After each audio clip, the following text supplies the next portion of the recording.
Hi everyone, my name is Emma or Emma Panada.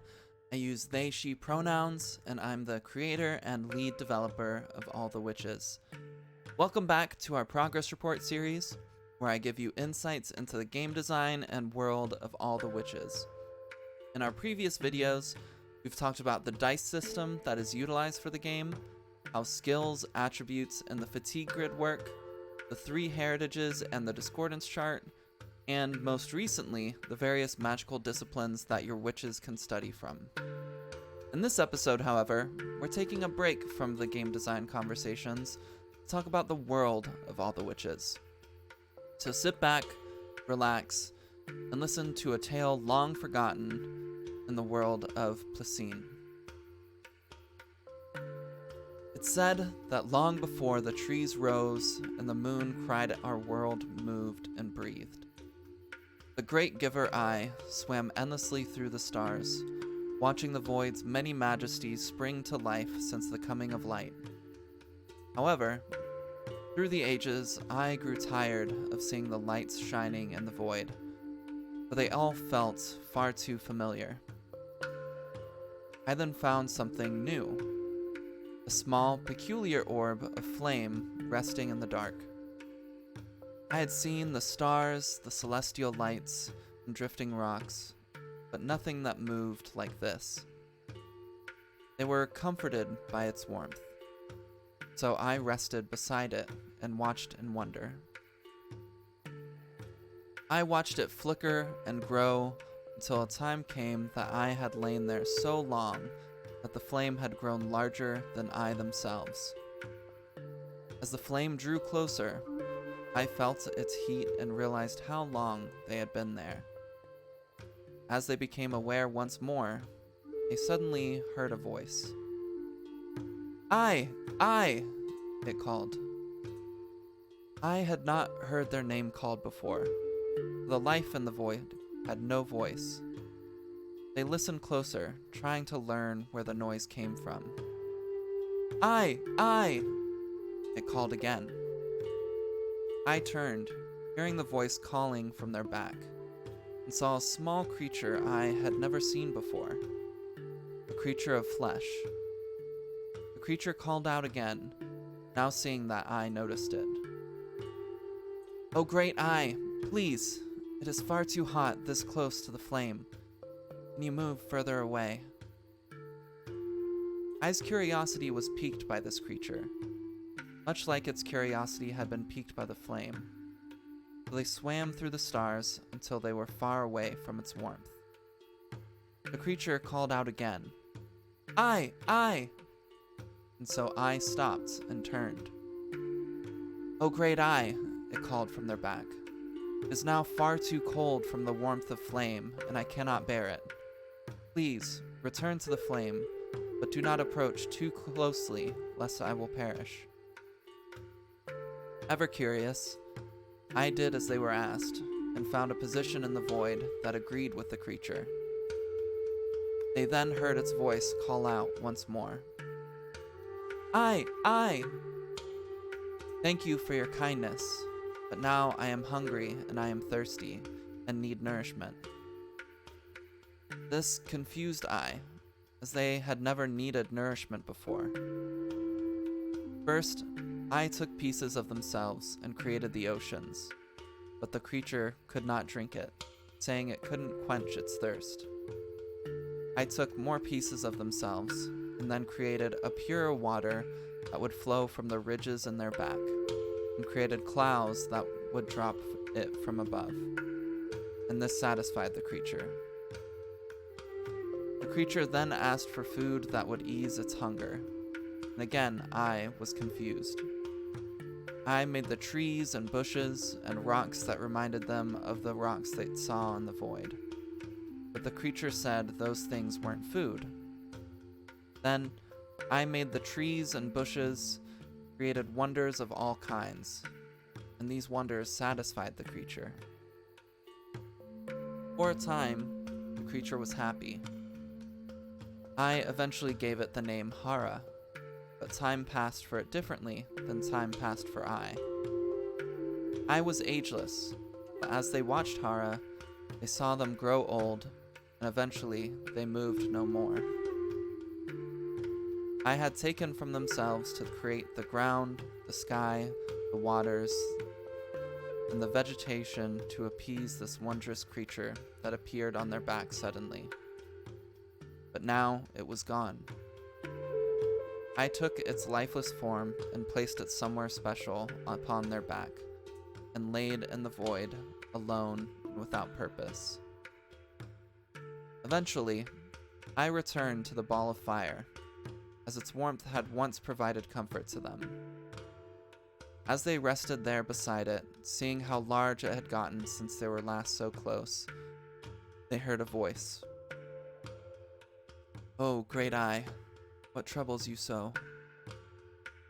I quickly looked to their back, expecting to see Hara formed once again, but it could not be found. The voice called again. "My warmth brings you comfort, but my voice brings you pain." I then looked to the flame, surprised, as it had found its own voice. "Great flame in the void, a creature appeared on my back before we last met, and I used my form to bring it comfort and harmony, but it has perished," I responded sadly. "Great eye, it was I who gave this child to you, my first child of flesh and warmth that I gave to you with care before my voice could be heard. It relieves me to hear its life was filled with comfort." This surprised I, as they didn't know the flame could create life. "Hana was made by you? Is it possible for you to make more that I may carry upon my back?" A laugh echoed through the voice as the great flame responded. "You ask for another gift so greedily. I can bestow life upon your back once more, but at a cost. I will give upon myself to create life, but you must also do the same. Give of yourself to create a creature that my children might commune with and live with in harmony." I responded quickly, agreeing to the great flame's terms. Upon this, the great flame took of its form and bestowed the gift of humanity to live upon Ai's form. The creatures that were formed reminded Ai greatly of Hara, but recognized that they were also different and compatible with one another. I agreed to return to their place in the void that was once comfortable for Hara, and found it was also comfortable for the new creatures. I took inspiration from the flame, and tried to create creatures of flesh from their own form, but none compared to the complexity of humanity that was gifted to them. During this time, they made the beasts of the land, sea, and sky, but I wanted to create companions that humanity could live and collaborate alongside. And so it was that I took the last of their form to settle the world in its place, and with some of the last ounces of their form, I tore themselves into equal pieces to create sentient beings the only way they could. And that was when spirits came upon the world. I looked upon their children with pride, and saw how they bonded with humanity.